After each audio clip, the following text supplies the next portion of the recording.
Hello students, Jai Hind to all. This is Vivek Srivastava sir, and I am here with the subject history and the topic that we will discuss today, that is the SALT March and the Civil Disobedience Movement. The topic is the SALT March.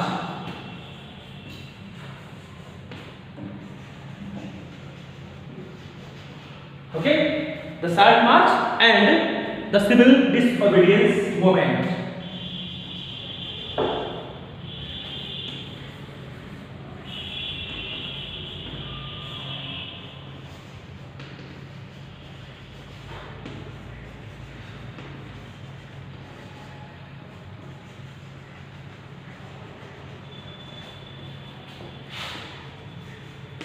So beta, that is the topic today. It means in this video we are going to understand नमक सत्याग्रह और सविनय अवज्ञा आंदोलन। यानी कि इस video के माध्यम से हम नमक सत्याग्रह, गांधी जी के द्वारा जो नमक सत्याग्रह चलाया गया था उसके बारे में और सविनय अवज्ञा आंदोलन के बारे में जानकारी लेंगे। One more thing, that is the request और a suggestion, please watch the video till the end to understand the topic related to this video. Okay, till the end. Okay, start the video. Mahatma Gandhi found in SALT a powerful symbol that could unite the nation. Mahatma Gandhi ने ये देखा कि अगर हमें देश को unite करना है, एकजुट करना है, तो उसमें सबसे बड़ा योगदान किसका है? नमक का। आओ, क्योंकि नमक हर घर में यूज होता है और बिना नमक के कोई भी काम नहीं होने वाला, कोई भी खाना जो है बिना नमक का नहीं बन पाएगा। Okay, on 31 January 1930 he sent a letter to Viceroy Irwin stating 11 demands. 31 जनवरी 1930 को उन्होंने इरविन को एक पत्र भेजा और उस पत्र में जो है उन्होंने 11 डिमांड्स, 11 मांगे रखी थी। Some of these were of general interest, others were specific demands of different classes for industrialists to peasants. देखिए, कुछ जो डिमांड्स थी वो जनरल इशू थी, ठीक है, जनरल इंटरेस्ट के कुछ डिमांड्स थे 11 में से, और जो कुछ थे वो फ्रॉम डिफरेंट क्लासेस, अलग अलग वर्ग के लोगों के लिए थे, और जो लास्ट कुछ और इन्फॉर्मेशन बचे हुए थे वो इंडस्ट्रियलाइजेशन यानी जितने भी इंडस्ट्रीज उनसे लेके और पीजेंट्स तक, किसानों तक के लिए थे। The idea was to make the demand wide ranging so that all classes within Indian society could identify with them. देखिए, बोल रहा है कि the idea was to make the demand wide. जो आइडिया था, जो इसके पीछे मेन कारण था, वो ये था कि डिमांड जो है हमारी उसको वाइड किया जाए, स्प्रेड किया जाए, फैलाया जाए पूरे भारत में, ठीक है। और इसके साथ जो है ना उन्होंने कुछ कैंपेन भी किए, कुछ कैंपेन भी किया, उन्होंने सम्मेलन किया या लोगों को इकट्ठा किया, भीड़ की, रैलियां की। So the most steering of all was the demand of abolish of salt tax. और इनमें सबसे बड़ा जो योगदान था वो सॉल्ट टैक्स, अब नमक पे कर देना, ठीक है, नमक के ऊपर भी कर देना। नमक आप यूज करते हैं डेली लाइफ में और उसके ऊपर भी अगर आप कोई टैक्स लगा दें फिर तो वही चीज है, ठीक है। Salt was something consumed by the rich and poor alike and it was one of the most essential item of the food. नमक एक ऐसी चीज है, वो गरीब हो या अमीर हो सबके लिए जरूरी है, ठीक है, और उसके बिना एसेंशियल फूड, कोई भी जरूरी खाना आपका बनने वाला नहीं है। Clear? The tax on the salt and the government monopoly was it's protection. Mahatma Gandhi declared revelled the most oppressive face of British rule. देखिए, बोल रहे कि द टैक्स ऑन साल्ट यानी कि नमक पे जो कर लगा हुआ था, एंड द गवर्नमेंट मोनोपोली, और जो सरकार की नीति थी नमक को लेके, इन सब चीजों को, जैसे नमक के प्रोडक्शन को लेके या नमक के कर को लेके, इन सब चीजों को महात्मा गांधी ने जो है उसके अगेंस्ट एक आंदोलन शुरू किया। फिर अब देखते हैं आंदोलन अपने चरण में कैसे आगे बढ़ता है। Next paragraph, Mahatma Gandhi letter was in a way at an ultimatum. जो महात्मा गांधी का लेटर था वो एक डिमांड के साथ साथ अल्टीमेटम भी था। अल्टीमेटम समझते हैं आप लोग? यानी कि चेतावनी थी, ठीक है। It was if was demand were not fulfilled by 11 March, उसमें साफ लिखा था कि अगर हमारे डिमांड है वह 11 मार्च तक फुलफिल नहीं किए गए, माने नहीं गए, the letter stated the Congress would launch the civil disobedience campaign. और उसमें लिखा गया था कि 11 मार्च तक डिमांड हमारी मानी नहीं गई तो इसके बाद हम लोग जो है सिविल डिसोबीडियंस मूवमेंट शुरू कर देंगे, सविनय अवज्ञा आंदोलन शुरू कर देंगे। Irwin was unwillingly to negotiate, so Mahatma Gandhi started his famous short march accompanied by 78 of his trusted volunteers, okay.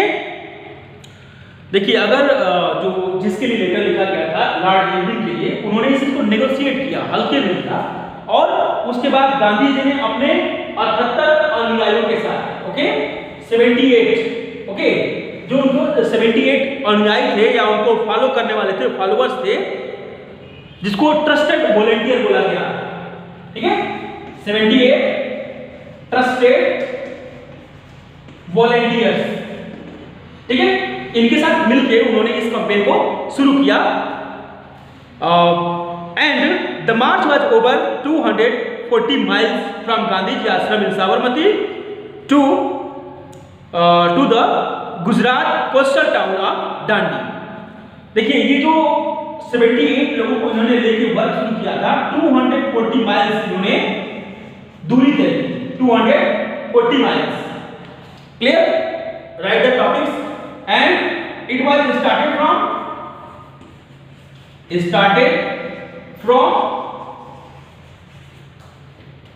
Sabarmati Ashram. Okay? Sabarmati Ashram. And it was completed on sea shore or sea beach of Dandi, okay? ये यात्रा कहाँ complete हुई? Dandi. So बेटा that are the important topics related to your video. First is how many volunteers are there? There were 78. The distance covered 280 miles. Distance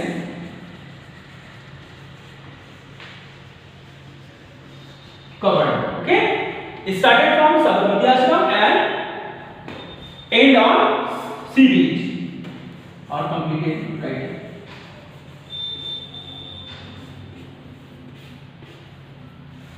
Okay, better.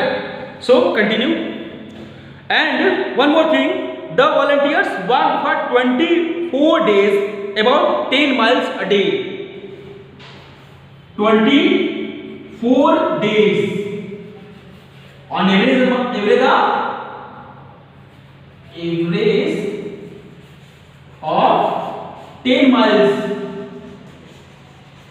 miles a day, hours per day, right? In 24 days that distance was covered, that was 10 miles per day. So beta, thousands come to hear Mahatma Gandhi where he stopped. जहां जहां महात्मा गांधी रुके वहां पे हजारों की संख्या में लोग पहुंच गए, ठीक है। He told them what he meant by Swaraj and argued them to peacefully defy the British. उन्होंने ये बोला कि जो हम कर रहे हैं ये सारे सत्याग्रह कर रहे हैं, इसका मतलब क्या हुआ, हमें बस ये करना है कि अंग्रेजों को पीसफुली यानी अहिंसात्मक रूप से बिहेव करना उनके साथ। On 6 April he reached Dandi. Okay, so completed on 6 April here. On 6 April, right? So beta, these are the important topics related to Dandi March. I hope you all understand about these topics. If you have draw this sheet in your examination, you will get more than 100%. It is not possible, but you will absolutely get about 100% marks. So beta, next topic. This marked the beginning of the civil disobedience movement. It means the Dandi March was the beginning of the civil disobedience movement. And next, see.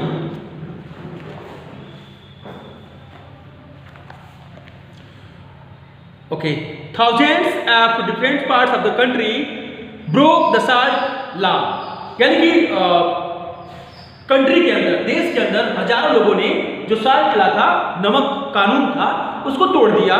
Okay, and demonstrated in force in front of the government salt factories, और जो government की salt factories थी, यानी सरकार की जो नमक की फैक्ट्रियां थी, उनके अगेंस्ट जो है उन्होंने डेमोन्स्ट्रेट किया या आंदोलन किया।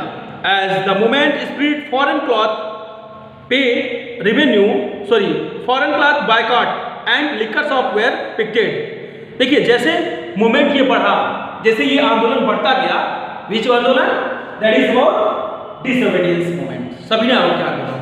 जैसे जैसे आंदोलन बढ़ता गया तो जितने भी फॉरेन क्लॉथ्स थे बायकॉट हो गए।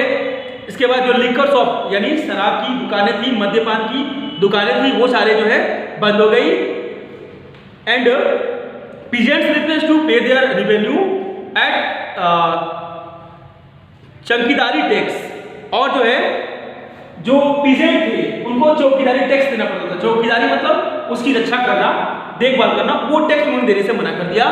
Village officials resigned and in many places forest people violated forest law going into reversed forest to collect wood and graze crates। जितने भी नियम बनाए थे अंग्रेजों ने, जैसे कि जंगल में नहीं जाना है, उस नियम को भारतीयों ने तोड़ दिया। जंगल गए और जंगल से जो उनकी जरूरत की वस्तुएं हैं वो उन्होंने उठा के वहां से ले आए, जैसे लकड़ी हुआ या खाने का सामान हुआ, that's all. Worried by the developments, the colonial government began arresting by the Congress leader one by one। अब देखिए जैसे ही ये कॉलोनीज के रूल यानी अंग्रेजों के नियमों को तोड़ना शुरू किया भारतीयों ने, तो कांग्रेस के बड़े बड़े नेता एक एक करके अरेस्ट किए जाने लगे। ठीक है, this led to the violent clashes in many places when Abdul Ghaffar Khan a devout disciple of Mahatma Gandhi was arrested in April 1930। angry crowd demonstrated in the street of Peshawar। देखिए खान अब्दुल गफ्फार खान, ठीक है, इनको भारत का वयोवृद्ध गलत बोल दिया मैंने, खान अब्दुल गफ्फार खान को जब इनके गांधी जी के सबसे अच्छे ये प्यूपिल थे, शिष्य थे, इनको जब गिरफ्तार किया गया तो पेशावर के गलियों में लोगों ने विद्रोह किया। Facing around cars and police firing many where killed. देखिए जैसे ही विद्रोह हुआ तो अंग्रेजों ने इस चीज को दबाने के लिए फायरिंग की और बहुत सारे लोग मारे गए। A month later when Mahatma Gandhi himself was arrested, industrial workers in Solapur attacked police post. और जब गांधी जी खुद गिरफ्तार हो गए, इन सारे आंदोलनों में गांधी जी को गिरफ्तार किया गया, तो सोलापुर में जितने भी इंडस्ट्रीज थे ये सारे बंद कर दिए गए और पुलिस स्टेशन पे अटैक किया गया। म्यूनिसिपल बिल्डिंग्स पे अटैक की गई।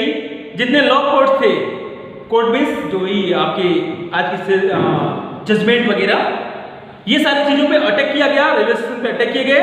All structures that symbolise British rule, वो सारी चीजें जिसमें ब्रिटिश रूल का सिंबल था, प्रतीक था, सबको तोड़फोड़ किया गया। Pretended government responded with a policy of brutal repression. Peaceful satyagrahis were attacked, women and children were beaten, about 1 lakh people were arrested. महिलाएं, बच्चे सबको पीटा गया और लगभग 1 लाख लोगों को अरेस्ट किया गया। Next, in such situation Mahatma Gandhi once again decided to call up the movement and entered into a pact of Irwin on 5 March 1931। important thing, देखिए 5 मार्च 1931 को एक इरविन समझौता हुआ जिसको बोला गया गांधी इरविन पैक्ट। नाम है Gandhi Irwin pact. I am writing here, Gandhi Irwin pact. Okay, ये 1931 को हुआ और यहां से गांधी जी ने अपना जो है सिविल डिसोबीडियंस मूवमेंट यानी कि सविनय अवज्ञा आंदोलन को बंद कर दिया गया। That was on 5 March, on 5 मार्च 1931 1931 को ये सविनय अवज्ञा आंदोलन गांधी इरविन पैक्ट के साथ खत्म हो गया। By this Gandhi Irwin pact Gandhi ji consented to participate in the round table conference, और यहाँ से गांधी जी ने राउंड टेबल कॉन्फ्रेंस में हिस्सा लिया। तो मैं पूछूं कि how many round table conference are there? बताइए आंसर आप लोगों को पता है तो आप कमेंट बॉक्स में लिखेंगे। Okay, round table conference, the first one was in 1930, second one was in 1931 and third one in 1932. The point to get from here, in 1931 Gandhi ji participated. Okay, Gandhi ji participated in round table conference. It means केवल एक round table conference में कांग्रेस ने जो है participate किया था। One man from India that participated in all three round table conferences, that was B.R. Ambedkar. उन्होंने 1930, 31, 32 तीनों में पार्टिसिपेट किया था। That point to get from here. Okay? So Gandhi ji ने पार्टिसिपेट किया राउंड टेबल कॉन्फ्रेंस में in London, and the government agreed to release the political prisoners, और सरकार ने इनके कॉन्फ्रेंस में पार्टिसिपेट करने के बाद ये बोला कि जितने भी प्रिजनर्स हैं उनको मैं रिलीज कर रहा हूं, मैं छोड़ दूंगा। Okay, in December 1931 Gandhi ji went to London for the conference, but the negotiations broke down, he return disappointed. 1931 में गांधी जी ने जो है जाने की तैयारी की, लेकिन फिर वहां पे उनकी बात नहीं मानी गई और वो डिसअपॉइंट होकर वापस आए। Back in India he discovered that the government had begun a new cycle of repression, और आने के बाद उन्हें ये समझ आया कि रिप्रेशन यानी कि जो शोषण की एक नई नीति है वो नीति सरकार ने अपनाई है। Ghaffar Khan and Jawaharlal Nehru was both in jail. Khan Abdul Ghaffar Khan और जवाहरलाल नेहरू दोनों लोग जो है उस समय जेल में थे। The Congress had been declared illegal, और जो कांग्रेस समिति थी जिसकी स्थापना एलन ऑक्टेवियन ह्यूम ने की थी उसको इलीगल डिक्लेयर कर दिया गया था, अवैधानिक। ठीक है, and a series of museum had been imposed to prevent meeting, और जो है मेजर्स, सीरीज ऑफ मेजर्स यानी कि नई नई तकनीक बनाई गई है इसलिए कि मीटिंग को कैसे रोका जाए, नए नए सिद्धांत बनाए गए। डेमोन्स्ट्रेशन एंड बायकॉट्स, जिससे कि डेमोन्स्ट्रेशन हो सके और बायकॉट पे दबाव डाला सके। The great aspiration Mahatma Gandhi relaunched the civil disobedience movement for over a year. The movement continued, but by 1934, it lost its momentum. फिर गांधी जी ने ये कहा कि नहीं, मैं इस मोमेंट को आगे कंटिन्यू करूंगा, लेकिन फाइनली एक साल चलने के बाद 1934 में 1934 में ये आंदोलन पूर्ण रूप से समाप्त हो गया। So students, that is all for today's video.